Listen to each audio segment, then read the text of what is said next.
ಹಾವೇರಿ ಜಿಲ್ಲಾಡಳಿತ ಮತ್ತು ವಿವಿಧ ಇಲಾಖೆಗಳ ಸಹಯೋಗದಲ್ಲಿ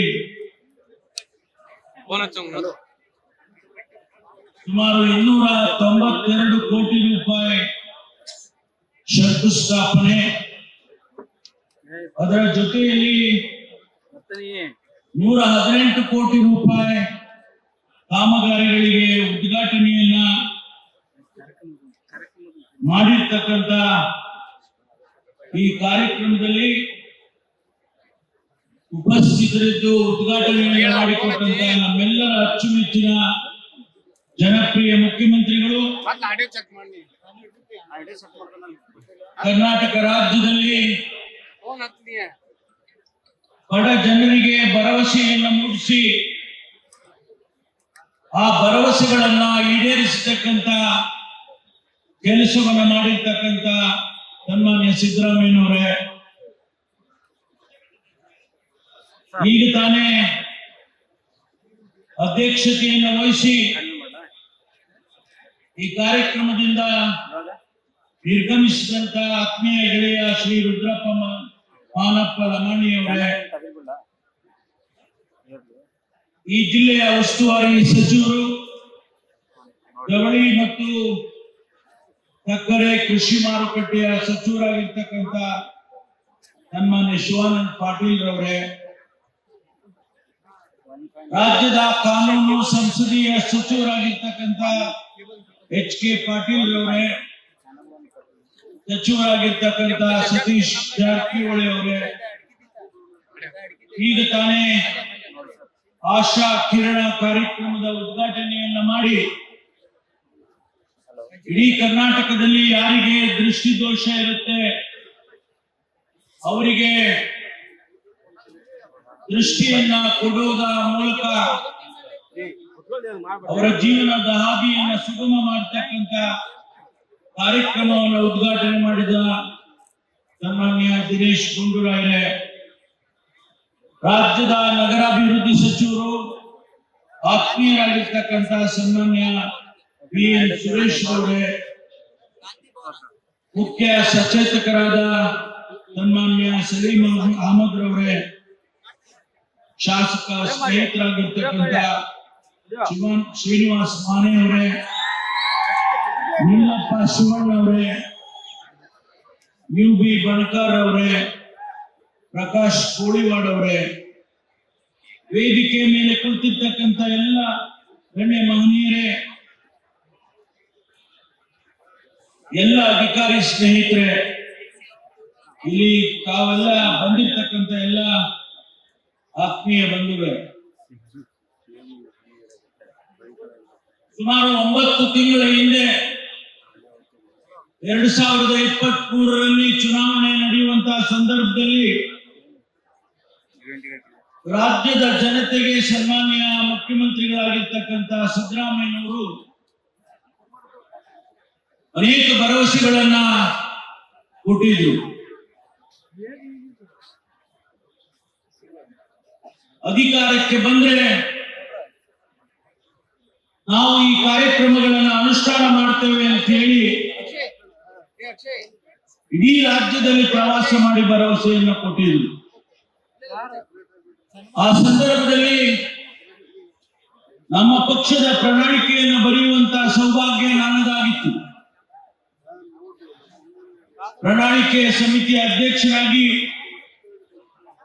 ಈ ಕಾರ್ಯಕ್ರಮವನ್ನು ಬರೆಯುವಾಗ ನಾವೆಲ್ಲರೂ ಕೂಡ ಚರ್ಚೆ ಮಾಡಿದ್ದು, ಅದಕ್ಕೆ ಆರ್ಥಿಕ ವ್ಯವಸ್ಥೆ ಹೇಗೆ ಮಾಡಬೇಕು ಅಂತೇಳಿ ಕೂಡ ಚರ್ಚೆ ಮಾಡಿದ್ವಿ. ನಮಗೆ ಗೊತ್ತಿತ್ತು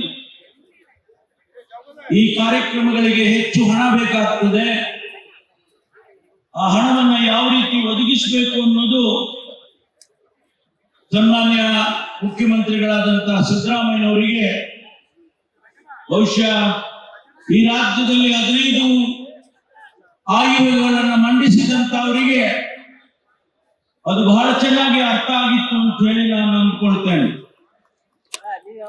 ಇವತ್ತು ಆ 5 ಭರವಸೆಗಳನ್ನು ಈಡೇರಿಸಿದ್ದೇವೆ.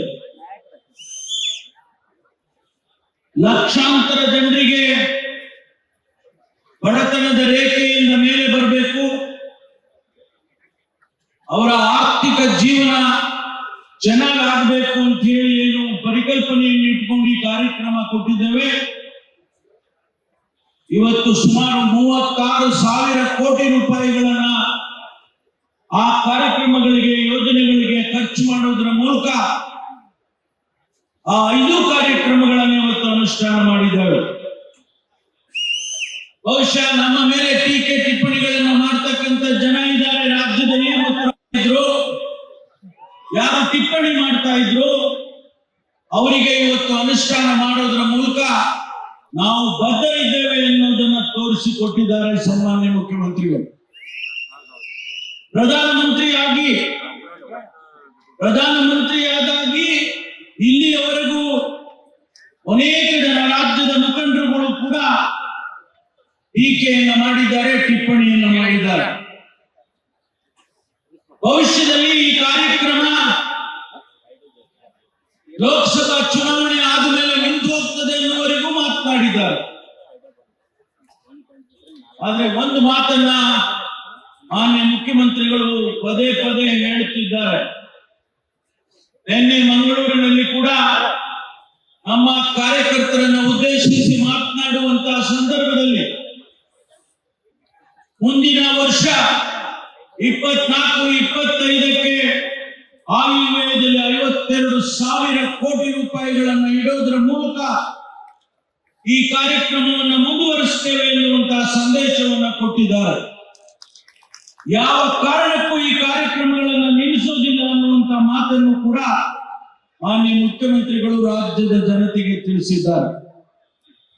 ನಮ್ಮ ಉದ್ದೇಶ ಯಾರು ಬಡವರಿದ್ದಾರೆ,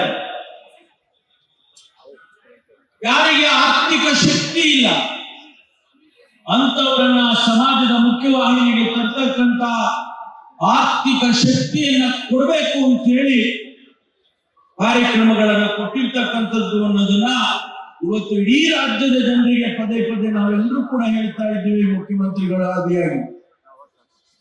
ಸ್ನೇಹಿತರೆ, ಇವತ್ತು 411 ಕೋಟಿ ರೂಪಾಯಿ ಕಾಮಗಾರಿಗಳನ್ನ ಹಾವೇರಿ ಜಿಲ್ಲೆ 1ರಲ್ಲಿ ಇವತ್ತು ಉದ್ಘಾಟನೆ ಮಾಡಿದ್ದೇವೆ, ಶಂಕುಸ್ಥಾಪನೆ ಮಾಡಿದ್ದೇವೆ. ನಮ್ಮ ಸುರೇಶ್ ಅವರು ಮಂತ್ರಿಗಳು ಹೇಳ್ತಾ ಇದ್ರು, ಅದರ ಜೊತೆಗೆ ಇನ್ನೂ 400 ಕೋಟಿ ರೂಪಾಯಿ ಕುಡಿಯುವ ನೀರಿಗೆ ನಾನು ಕೊಟ್ಟಿದ್ದೇನೆ ನಮ್ಮ ಇಲಾಖೆಯಿಂದ. ಒಟ್ಟಾರೆ ಇವತ್ತು 1,400 ಕೋಟಿ ರೂಪಾಯಿ ಕಾಮಗಾರಿಗಳು ಹಾವೇರಿ ಜಿಲ್ಲೆಯಲ್ಲಿ ನಾವು ಅಧಿಕಾರಕ್ಕೆ ಬಂದಾಗಿಂದ ಆಗಿದೆ ಎನ್ನುವಂತ ಮಾತನ್ನ ಬಹಳ ಸಂತೋಷದಿಂದ ಹೇಳೋದಕ್ಕೆ ಬಯಸ್ತೇನೆ. ಗೃಹ ಸಚಿವರಾಗಿ ಇವತ್ತು ನಮ್ಮ ಜಿಲ್ಲೆಯಲ್ಲಿ SP ಆಫೀಸ್ ಅನ್ನು ಉದ್ಘಾಟನೆ ಮಾಡಿದ್ದೇವೆ. ಬಹುಶಃ ಬಹಳ ಜನರಿಗೆ ಆಶ್ಚರ್ಯ ಆಗಬಹುದು. ಸುಮಾರು 19 ಕೋಟಿ ರೂಪಾಯಿಗಳನ್ನು ಖರ್ಚು ಮಾಡಿ ಇಡೀ ರಾಜ್ಯದಲ್ಲಿ ಯಾವುದೇ ಜಿಲ್ಲೆಯಲ್ಲಿ ಇಂತಹ ಭವ್ಯವಾದಂತಹ SP ಆಫೀಸ್ ಇಲ್ಲ. ಒಬ್ಬ ಗೃಹ ಸಚಿವನಾಗಿ ನಾನು ಈ ಮಾತನ್ನು ಹೇಳ್ತಾ ಇದ್ದೇನೆ. ಇಷ್ಟು ಸುಸಜ್ಜಿತವಾಗಿ ಇಷ್ಟು ದೊಡ್ಡ ಪ್ರಮಾಣದಲ್ಲಿ SP ಆಫೀಸ್ ನಾನು ಯಾವುದೇ ಜಿಲ್ಲೆಯಲ್ಲಿ ನೋಡಿಲ್ಲ. ಒಂದು ಆಧುನಿಕವಾಗಿ ಯಾವ ರೀತಿಯಲ್ಲಿ SP ಕಚೇರಿ ಇರಬೇಕು ಅದನ್ನ ಇವತ್ತು ನಾವು ಈ ರಾಜ್ಯದ ಜನತೆಗೆ, ಈ ಜಿಲ್ಲೆಯ ಜನತೆಗೆ ಕೊಟ್ಟಿದ್ದೇವೆ. ಒಂದು ಮಾತನ್ನ ಈ ಸಂದರ್ಭದಲ್ಲಿ ಹೇಳೋದಕ್ಕೆ ಬಯಸ್ತೇನೆ. ಪ್ರಣಾಳಿಕೆಯನ್ನು ಬರೆಯುವಾಗ ಶೀರ್ಷಿಕೆಯನ್ನು ಬರೀತಕ್ಕಂತ ಸಂದರ್ಭದಲ್ಲಿ ಈ ರಾಜ್ಯದಲ್ಲಿ ಶಾಂತಿ ಇರಬೇಕು, ಕೋಮು ಗಲಭೆಗಳಾಗಬಾರದು, ವಿಶೇಷವಾಗಿ ಯುವಕರಿಗೆ ಭವಿಷ್ಯ ನಿರ್ಮಾಣ ಆಗಬೇಕು, ಮದ್ಯ ವ್ಯಸನಿಗಳವರಾಗಬಾರದು. ಅದಕ್ಕಾಗಿ ನಾವು ಹೇಳೋದು, ಸರ್ವ ಜನಾಂಗದ ಶಾಂತಿಯ ತೋಟವನ್ನು ಮಾಡ್ತೇವೆ ಕರ್ನಾಟಕವನ್ನ ಅಂತ ಹೇಳಿ ನಾವು ಹೇಳೋದು. ಅದೇ ರೀತಿ ಇವತ್ತು ಕಳೆದ 9 ತಿಂಗಳಿಂದ ಯಾವುದೇ ದೊಡ್ಡ ಅಹಿತಕರ ಘಟನೆ ಆಗೋದಕ್ಕೆ ನಾವು ಬಿಟ್ಟಿಲ್ಲ. ಮಾನ್ಯ ಮುಖ್ಯಮಂತ್ರಿಗಳು ಸ್ಪಷ್ಟವಾಗಿ ಆಯವ್ಯಯದಲ್ಲಿ ತಿಳಿಸಿದ್ದಾರೆ. ಯಾವ ಕಾರಣಕ್ಕೂ ಯಾರನ್ನೂ ಕೂಡ ಕಾನೂನನ್ನ ಕೈ ಮಾತನ್ನ ಆಯವ್ಯಯದಲ್ಲಿ ಮುಖ್ಯಮಂತ್ರಿಗಳು ಹೇಳಿದ್ದಾರೆ. ಕರ್ನಾಟಕ ರಾಜ್ಯದಲ್ಲಿ ಪೊಲೀಸ್ ಯಾವುದೇ ಕಾರಣಕ್ಕೂ ಶಾಂತಿಯನ್ನ ಕಾಪಾಡ್ತೇವೆ ಎನ್ನುವಂತ ಮಾತನ್ನ ನಾನು ಕೂಡ ಮತ್ತೊಂದು ಬಾರಿ ಹೇಳುವುದಕ್ಕೆ ಬಯಸ್ತೇನೆ. ಸ್ನೇಹಿತರೆ, ಈ ಜಿಲ್ಲೆಯಲ್ಲಿ ಮೆಡಿಕಲ್ ಕಾಲೇಜ್ ಆಗಬೇಕು ಅಂತೇಳಿ ಅನೇಕ ಬೇಡಿಕೆಗಳು ಇಟ್ಟಿದ್ರು. ಇವತ್ತು ಸುಮಾರು 450 ಕೋಟಿ ರೂಪಾಯಿ ಖರ್ಚು ಮಾಡಿ ಒಂದು ಸುಸಜ್ಜಿತವಾದಂತಹ ಆಧುನಿಕವಾದ ಮೆಡಿಕಲ್ ಕಾಲೇಜ್ ಕಟ್ಟಡವನ್ನು ಇವತ್ತು ಕಟ್ಟಿದ್ದಾರೆ. 300 ವಿದ್ಯಾರ್ಥಿಗಳು ಅಲ್ಲಿ ಇವತ್ತು ವ್ಯಾಸಂಗ ಮಾಡ್ತಾ ಇದ್ದಾರೆ. ಬಹುಶಃ ಮುಂದಿನ ವರ್ಷ ಇನ್ನ 150, ಅದರ ಮುಂದಿನ ವರ್ಷ ಇನ್ನ 150, 600 ವಿದ್ಯಾರ್ಥಿಗಳು ಇಲ್ಲಿ ವ್ಯಾಸಂಗ ಮಾಡ್ತಾರೆ. ಪ್ರತಿ ವರ್ಷ 150 ಜನ ಡಾಕ್ಟರ್ಸ್ ಆಗಿ ಹೊರಗಡೆ ಬರ್ತಾರೆ. ಮಾನ್ಯ ಸಿದ್ದರಾಮಯ್ಯನವರಿಗೆ ಪ್ರಿಯವಾದ ಸಬ್ಜೆಕ್ಟ್ ಯಾವ್ದಪ್ಪ ಅಂತ ಹೇಳಿದ್ರೆ ಒಂದು ಬಡತನ ನಿರ್ಮೂಲನೆ ಮಾಡಿ ಸಾಮಾಜಿಕ ನ್ಯಾಯವನ್ನು ತರ್ತಕ್ಕಂಥದ್ದು. ಅದರ ಜೊತೆಯಾಗಿ ಏನು ಬಾಬಾ ಸಾಹೇಬ್ ಅಂಬೇಡ್ಕರ್ ಹೇಳಿದ್ರು, ಶಿಕ್ಷಣ ಬಹಳ ಪ್ರಾತಿನಿಧ್ಯವಾದಂತದ್ದು. ಪ್ರತಿಯೊಬ್ಬರಿಗೂ ಶಿಕ್ಷಣವನ್ನ ಕೊಡ್ಬೇಕು, ನಾವು ಅದಕ್ಕೆ ಆದ್ಯತೆಯನ್ನ ಕೊಡ್ಬೇಕು ಅಂತ ಹೇಳಿ ಇವತ್ತು ಶಿಕ್ಷಣಕ್ಕೆ ಆದ್ಯತೆಯನ್ನ ಕೊಟ್ಟಿದ್ದಾರೆ. ಅದಕ್ಕಾಗಿ ಇವತ್ತು ಆ ಮೆಡಿಕಲ್ ಕಾಲೇಜನ್ನ ಇಲ್ಲಿ ಇಷ್ಟೊಂದು ಸುಸಜ್ಜಿತವಾಗಿ ಮಾಡಿ ಈ ಜಿಲ್ಲೆಯಲ್ಲಿ ಮಕ್ಕಳಿಗೆ ಅನುಕೂಲ ಆಗಲಿ ಅಂತ ಹೇಳಿ ಮಾಡಿದ್ದಾರೆ. ಅದೇ ರೀತಿ ಆಸ್ಪತ್ರೆ ಕಟ್ಟಡ ಇರ್ಬೋದು ಮತ್ತು ಬೇರೆ ಬೇರೆ ಕಟ್ಟಡಗಳನ್ನ ಕಟ್ಟತಕ್ಕಂಥದ್ದಕ್ಕೆ ಹಣವನ್ನ ಕೊಟ್ಟು ಇವತ್ತು ಅವೆಲ್ಲವೂ ಸಂಪೂರ್ಣ ಆಗ್ತಕ್ಕಂಥದ್ದನ್ನ ತಾವು ನೋಡ್ತಿದ್ದೀರಿ. ನನಗೆ ಒಂದು ಜ್ಞಾಪಕಕ್ಕೆ ಬರ್ತದೆ, ನಾವು ಬೆಂಗಳೂರಿಂದ ಬಳ್ಳಾರಿಗೆ ಪಾದಯಾತ್ರೆ ಮಾಡಿದ್ವಿ. ಅದರ ಜೊತೆಯಾಗಿ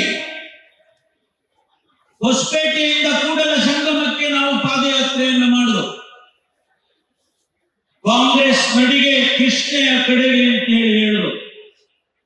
ಆ ಸಂದರ್ಭದಲ್ಲಿ ಮಾನ್ಯ ಮುಖ್ಯಮಂತ್ರಿಗಳು ಕೂಡಲ ಸಂಗಮದ ಬಸವಣ್ಣನ ಐಕ್ಯದ ಸ್ಥಳದಲ್ಲಿ ತೆಂಗಿನಕಾಯಿ ಇಟ್ಕೊಂಡು, ಅವತ್ತು ನಾನು ಕೂಡ ಅಧ್ಯಕ್ಷನಾಗಿದ್ದೆ, ನಾವಿಬ್ಬರು ಪ್ರಮಾಣ ಮಾಡಿ ಹೇಳಿದ್ರು, ಮುಂದೆ ನಮ್ಮ ಸರ್ಕಾರ ಬಂದಂತಹ ಸಂದರ್ಭದಲ್ಲಿ ಪ್ರತಿಯೊಂದು ವರ್ಷ 10,000 ಕೋಟಿ ರೂಪಾಯಿಯನ್ನು ನಾವು ನೀರಾವರಿಗೆ ಕೊಡ್ತೇವೆ ಅಂತ ಹೇಳಿದ್ದು ನಾವು.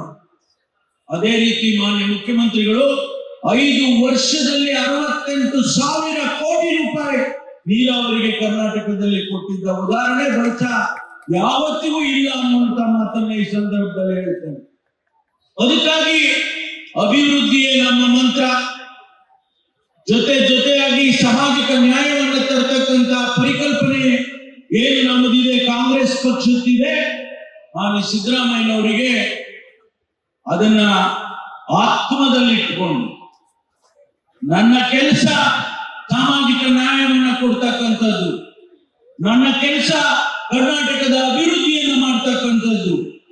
ಬಹುಶಃ ಸಿದ್ದರಾಮಯ್ಯನವರು ಆರ್ಥಿಕ ಶಿಸ್ತನ್ನ ಕಾಪಾಡದೆ ಹೋಗಿದ್ರೆ ಕರ್ನಾಟಕದಲ್ಲಿ GST ಟ್ಯಾಕ್ಸ್ ಅನ್ನ ಇಡೀ ದೇಶದಲ್ಲಿ 2ನೇ ಸ್ಥಾನಕ್ಕೆ ಹೋಗೋದಕ್ಕೆ ಸಾಧ್ಯ ಆಗ್ತಿರ್ಲಿಲ್ಲ. ಬಹುಶಃ ಮುಂದೆ ಬರುವಂತ ದಿವಸದಲ್ಲಿ 1ನೇ ಸ್ಥಾನಕ್ಕೆ ಹೋಗುವ ಪ್ರಯತ್ನ ಮಾನ್ಯ ಮುಖ್ಯಮಂತ್ರಿಗಳು ಮಾಡ್ತಾರೆ, ನಾವೆಲ್ಲರೂ ಕೂಡ ಮಾಡ್ತೇವೆ ಎನ್ನುವಂತ ಮಾತನ್ನು ಈ ಸಂದರ್ಭದಲ್ಲಿ ಹೇಳ್ತೇನೆ. ಹಾಗಾಗಿ ಹೆಚ್ಚಿಗೆ ಸಮಯ ತಗೊಳ್ಳೋದಕ್ಕೆ ಹೋಗೋದಿಲ್ಲ. ಇನ್ನು ಅನೇಕ ಅತಿಥಿಗಳು ಮಾತನಾಡೋರಿದ್ದಾರೆ, ಜೊತೆಗೆ ಮುಖ್ಯಮಂತ್ರಿಗಳು ಮಾತನಾಡೋರಿದ್ದಾರೆ. ಹಾಗಾಗಿ ನಾನು ಹೆಚ್ಚು ಸಮಯ ತಗೊಳ್ಳದೆ ಇವತ್ತು ಹಾವೇರಿ ಜಿಲ್ಲೆಗೆ ಬಜೆಟ್ ನಲ್ಲಿ ಕೂಡ ಪ್ರಾವಿಷನ್ ಮಾಡಿದ್ದಾರೆ. ಬಜೆಟ್ ನಲ್ಲಿ ಕೂಡ ಅನೇಕ ಕಾರ್ಯಕ್ರಮಗಳನ್ನ ಘೋಷಣೆ ಮಾಡಿದ್ದಾರೆ. ಅದನ್ನ ಖಂಡಿತವಾಗಿ ನಾವು ಅನುಷ್ಠಾನ ಮಾಡ್ತೇವೆ ಎನ್ನುವಂತ ವಿಶ್ವಾಸ ನನಗಿದೆ. ಹಾಗಾಗಿ ಇವತ್ತು ಈ ಕಾರ್ಯಕ್ರಮ ಬಹಳ ಅಚ್ಚುಕಟ್ಟಾಗಿ ಯಶಸ್ವಿಯಾಗಿ ಆಯೋಜನೆಯನ್ನ ಮಾಡಿರ್ತಕ್ಕಂಥ ಎಲ್ಲ ಅಧಿಕಾರಿಗಳಿಗೆ ಮತ್ತು ವಿಶೇಷವಾಗಿ ಜಿಲ್ಲೆಯ ಉಸ್ತುವಾರಿ ಸಚಿವರಾಗಿರ್ತಕ್ಕಂಥ ಶಿವಾನಂದ ಪಾಟೀಲ್ ಅವರಿಗೆ, ಲಮಾಣಿ ಅವರಿಗೆ ಮತ್ತು ಎಲ್ಲ ಶಾಸಕರಿಗೆ ಅಭಿನಂದನೆಯನ್ನ ಹೇಳ್ತಾ ನನ್ನ ಮಾತು ಮುಗಿಸ್ತೇನೆ. ಜೈ ಹಿಂದ್, ಜೈ ಕರ್ನಾಟಕ. ನ್ಯೂಸ್ ಫಸ್ಟ್ ನಿರ್ಭೀತಿಯಿಂದ ನಿಮ್ಮ ಪರವಾಗಿ.